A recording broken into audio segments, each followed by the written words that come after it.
Hello friends. जैसे कि आप लोग जानते हैं कि मैं यूपीएससी ईपीएफओ में जो एपीएफसी का वैकेंसी निकलेगी उसकी प्रिपरेशन कर रही हूँ। और मैं अधिकतर अपनी स्टडी तो मॉर्निंग में करती हूँ। अपने हस्बैंड के जाने से पहले मॉर्निंग में मैं जितना पढ़ पाऊँ पढ़ लेती हूँ। फिर उनके जाने के बाद थोड़ा बहुत पढ़ाई हो पाती है मेरी। उसके बाद शाम से मेरी ट्यूशन क्लासेस चालू हो जाती है। शाम से क्या, दोपहर से ही मेरी ट्यूशन क्लासेस चालू हो जाती है। तो उसमें मेरी ज़्यादा पढ़ाई हो नहीं पाती है। इसलिए मैंने सोचा क्या है, डिसाइड ही किया है कि अब मैं होल नाइट स्टडी करूँगी। तो मेरे नाइट स्टडी का टाइम टेबल क्या होगा वो मैं आपके साथ शेयर कर रही हूँ। आप लोगों के साथ ये शेयर करने से क्या होगा कि मैं इसके साथ स्टिक रहूँगी। ऐसा नहीं होगा कि फिर मैं किसी दिन आलस आ रहा है, कुछ आ रहा है, तो फिर मैं इसको ही आगे कंटिन्यू करूँगी। तो मेरा स्टडी टाइम टेबल ऐसा है कि मैं शाम नहीं, रात को 9:15 9:30 तक फ्री हो जाती हूँ बिल्कुल। मतलब उस समय तक मेरी ट्यूशन क्लासेस ओवर हो जाती है, खाना पीना सब कुछ हो जाता है। तो फिर रात को 9:45 से 9:45 से 10:45 तक 1 आवर तक मैं अपनी इंग्लिश की पीडीएफ्स वगैरह जो पढ़ना है मुझे, जो मैंने बैच परचेज़ किया है द ऑफिसर्स अड्डा का, उससे मैं उसकी पीडीएफ्स जो है इंग्लिश की वो पढ़ूंगी। 1 घंटे के लिए, 1 आवर के लिए मैं इसको पढ़ूंगी। उसके बाद 15 मिनट्स का मैं ब्रेक लूँगी।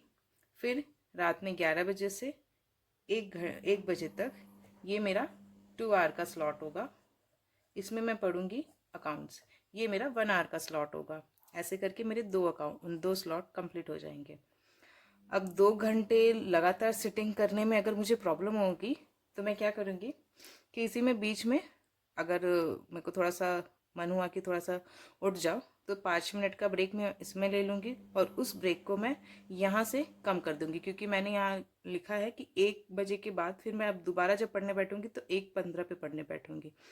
तो इसलिए फिर मैं क्या करूँगी, अगर बीच में मुझे 5 मिनट का कभी भी ये सारे स्लॉट्स में अगर 5 मिनट का ब्रेक लेना पड़ गया तो उसको मैं अगले ब्रेक में मैनेज कर लूँगी। जैसे अगर मुझे अगले ब्रेक में 15 मिनट्स का ब्रेक लेना था तो अब मैं 10 मिनट्स का ही ब्रेक लूँगी। अब ये अकाउंट्स का स्लॉट कंप्लीट होने के बाद 1:15 से 3:15 तक मैं current affairs 2 hours current affairs को दूंगी, क्योंकि करंट अफेयर्स भी इम्पॉर्टेंट टॉपिक है। ऐसा नहीं है कि सिर्फ हमको जीके जीके जीके है, सिर्फ वही करना है। करंट अफेयर्स से भी बहुत कुछ आता है। और करंट अफेयर्स मतलब मैं तो रेगुलरली करती ही हूँ, तो इसको मैं 2 आवर्स इसको भी दूंगी। थोड़ा बहुत आगे पीछे होता है तो ठीक है, 15-10 मिनट इधर उधर चलता है, पर करंट अफेयर्स को भी मैं 2 घंटे दूंगी। तो ये मेरा थर्ड स्लॉट हो जाएगा, जो कि 2 आवर का स्लॉट ये भी हो गया। ये फर्स्ट स्लॉट, सेकंड स्लॉट और ये थर्ड स्लॉट। उसके बाद फिर 15 मिनट्स का ब्रेक। और फिर 3:30 बजे से लेके सुबह 5:30 बजे तक मैं या तो पॉलिटी पढ़ने वाली हूँ या तो इकोनॉमिक्स। अभी इसको मैंने डिसाइड नहीं किया है, वो आज मैं देख लूँगी मुझे क्या पढ़ना है। तो 2 आवर्स का स्लॉट ये भी होगा। उसके बाद 5:30 बजे के बाद ये 4 स्लॉट मेरे कंप्लीट होने के बाद मैं ब्रश वगैरह करना, जो भी मतलब मेरे खुद के कुछ काम होंगे वो सब निपटाऊंगी। और उसके बाद मैंने सुबह का 1 आवर, मतलब हाफ एन आवर से लेके 1 आवर तक सोचा है। हाफ आवर से 1 आवर तक मैं कुछ फिजिकल एक्टिविटी करूँगी। मुझसे एक्सरसाइज वगैरह नहीं हो पाती। मैं वो मतलब 1 दिन कर लूँ, 2 दिन कर लूँ, वो मुझसे ज़्यादा हो नहीं पाता। तो मैंने जो हम लोग रात में बैडमिंटन खेलते थे मैं और मेरे हस्बैंड, उसको मैंने सोचा है कि रात में ना खेल के मॉर्निंग में खेलना ज़्यादा अच्छा होगा। तो या तो मैं उनको उठा दूँगी, वो उठ भी जाते हैं वैसे, उसकी कोई प्रॉब्लम नहीं है। बैडमिंटन खेलूँगी। अगर नहीं हुआ उनका किसी दिन मन तो फिर मैं वो स्किपिंग होती है ना, रोप स्किपिंग, रस्सी कूदना, वो कर लूँगी। या मतलब देखते हैं इसमें से, या और कुछ अगर हुआ तो। ये मैं 1 आवर अपना इसके लिए रखा है मैंने। मान लेते हैं कि अगर मैं 5:45 बजे तक भी फ्री होती हूँ तो 5:45 से 6:45 कम से कम मैं कोशिश करूँगी कि 1 आवर अपनी फ़िज़िकल एक्टिविटी करूँ। फिर 7 बजे से मैं दोबारा से पढ़ने बैठ जाऊंगी और अपना 1 आवर का स्लॉट दूंगी। ये मेरा होगा 1 आवर का स्लॉट। 7 से 8 बजे तक मैं आर्ट एंड कल्चर पढ़ूंगी। इस तरह से करके मेरे टोटल 5 स्लॉट्स होंगे।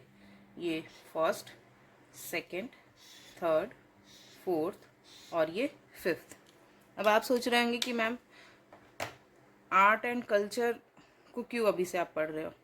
क्योंकि देखिए क्या है कि हमको जो है इंटरेस्टिंग टॉपिक्स तो पढ़ना ही है, जो ज़्यादा वेटेज रखता है उसको तो पढ़ना ही है, पर साथ में हम जो थोड़े से बोरिंग चैप्टर है, जैसे मुझे आर्ट एंड कल्चर तो मान लो तो अभी तक तो बोरिंग ही लगता है, पढ़ने के बाद क्या पता इंटरेस्टिंग लगने लग जाए, तो पता नहीं। तो मैं चाह रही हूँ कि साथ में उसको भी थोड़ा बहुत पढ़ती रहूँ, कम से कम एक टॉपिक तो उठा लूँ जो थोड़ा बोरिंग है, जैसे आर्ट एंड कल्चर, वो सुबह मैं उठाऊंगी। और सुबह ही उठाने का क्या रीज़न है कि सुबह 7 से 8 बजे तक तो मुझे पता है कि मुझे नींद भी आएगी तो भी मैं सोऊंगी नहीं, क्योंकि 9 बजे से मेरे हस्बैंड को जाना है, तो उनके जाने से पहले तो मैं सोऊंगी नहीं। तो ये मेरा बोरिंग टॉपिक उस टाइम पे हो जाएगा और बाद में पढ़ते पढ़ते ये मेरा इंटरेस्टिंग भी हो सकता है, तो उसमें फिर मुझे ये पढ़ने में सुबह कोई प्रॉब्लम भी नहीं होगी। फिर 8 बजे तक मैं अपना ये 5 स्लॉट कंप्लीट कर लूँगी और इन 5 स्लॉट में मेरा टोटल 8 आवर्स की स्टडी कंप्लीट हो जाएगी। 1 आवर ये, 2 आवर, 1 + 2 3 + 2 आवर और 5 हो गया, +2 hour 7 hour and +1 hour 8 hours की स्टडी मेरी ये रात में ही, मतलब सुबह होते होते तक कंप्लीट हो जाएगी। फिर 8 बजे से मैं उठ जाऊंगी। उसके बाद मुझे जो भी करना हो, जैसे नहाना है, बाथिंग, थोड़ा बहुत पूजा वूजा करनी है वो कर लूँगी, घर का अगर कुछ काम है, डस्टिंग वगैरह जो भी है वो कर लूँगी। ब्रेकफास्ट करना, हस्बैंड को ब्रेकफास्ट करवाना, उनका टिफ़िन पैक करना, ये सब मैं 8 से 9 बजे के बीच में निपटा लूँगी। फिर उसके बाद हस्बैंड चले जाएंगे अपने कॉलेज। फिर उसके बाद 9 बजे से मैं अपना स्लीपिंग का टाइम रखी हूँ, 9 से 2 बजे तक, 2 PM तक। इसमें मेरी 5 आवर की स्लीप हो जाएगी, 5 आवर्स की स्लीपिंग हो जाएगी।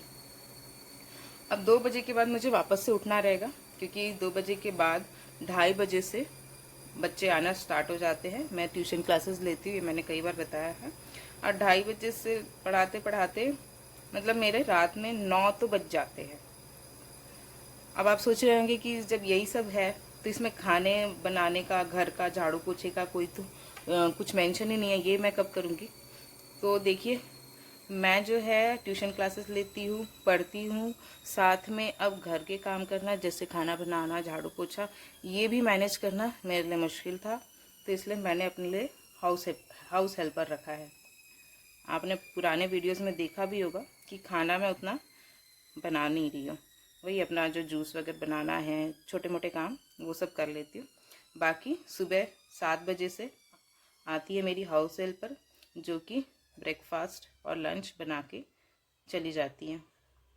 फिर उसके बाद आती है एक और हाउस हेल्पर, जो कि झाड़ू पोछा कर देती है। फिर शाम को भी हाउस हेल्पर आती है 3 बजे के आसपास, सॉरी, शाम को 7 बजे के आसपास फिर से हाउस हेल्पर आती है, जो कि डिनर प्रिपेयर करके चली जाती है। तो मुझे खाना बनाना, झाड़ू पोछा, बर्तन, ये सब काम नहीं करना है। मुझे सिर्फ अपना पढ़ना है, ट्यूशन क्लासेस लेनी है, और जो भी छोटे मोटे घर के थोड़े बहुत काम है, जैसे लॉन्ड्री हो गया, डस्टिंग हो गई, कुछ अपना थोड़ा बहुत कुछ बीच में खाने का मन किया चुटपुट, तो वो सब बनाना हो गया, तो वो सब मैं करती हूँ। बाकी ये सब काम हाउस हेल्पर मैंने रख लिया है। अब ये भी आप सोच सकते हो कि जब आप ये सब काम हाउस हेल्पर से करवा रहे हो, आप अपनी ट्यूशन क्लास छोड़ के खुद ही ये सब काम कर लेते। पर नहीं, ट्यूशन क्लास मैं लेती हूँ क्योंकि ये ट्यूशन क्या है कि ये पढ़ाई से रिलेटेड ही है, तो इससे क्या है कि मैं ऐसे खुद का भी पढ़ती रहती हूँ, और फिर उसके बाद जो दूसरा काम कर रही हूँ मैं, उससे मैं अर्न भी कर सकती हूँ, और वो भी मेरे पढ़ाई से ही रिलेटेड है। तो इसलिए ट्यूशन क्लास लेना मैं प्रेफर करती हूँ, और ये हाउस हेल्पर रख लिया है मैंने। ये सब काम मैं नहीं करती क्योंकि इससे मुझे कोई अभी हेल्प नहीं होगी मेरी पढ़ाई में। तो ऐसा ही मेरा टाइम टेबल है कि रात में मैं उठूँगी, रात में पढ़ाई करूँगी, फिर सुबह मैं 5 घंटे की स्लीप ले लूँगी। 5 घंटा अभी मेरे लिए काफ़ी है, क्योंकि मुझे इसको टारगेट करना ही है, यूपीएससी, एपीएफसी, मुझे ये टारगेट करना है, ना निकले या ना निकले वो बात की बात है, पर मैं अपने तरफ से 100% इसका देना चाहती हूँ और मैं वो दूंगी। तो बस मुझे यही अपना टाइम टेबल आप लोग के साथ शेयर करना था। इसमें अगर आपको लगता है कि मुझे कुछ मॉडिफाई करना चाहिए या आपका कोई सजेशन हो, कुछ कमेंट हो, तो आप मुझे कमेंट करके ज़रूर बताइएगा। Thank you friends. तो ये मेरा टाइम टेबल था। अगर आप लोग की भी कुछ स्ट्रेटेजी हो जो कि आप लोग ने बना के रखी हो, आप वो मेरे साथ शेयर करोगे तो मुझे अच्छा लगेगा। मैं अपनी स्ट्रेटेजी आप लोग के साथ शेयर कर रही हूँ, आप अपनी स्ट्रेटेजी मेरे साथ शेयर करिए, मुझे अच्छा लगेगा। हम सब एक साथ मिल के इस एग्ज़ाम को टारगेट करेंगे तो ये एग्ज़ाम पक्का हम लोग का क्लियर हो सकता है। ऐसा नहीं है कि ये क्लियर होना इम्पॉसिबल है, ये एग्ज़ाम हमारा क्लियर हो सकता है। तो प्लीज़ आप इसी तरह से मुझे सपोर्ट करें, लाइक करें, कमेंट करें एंड शेयर करें, सब्सक्राइब करें। Thank you.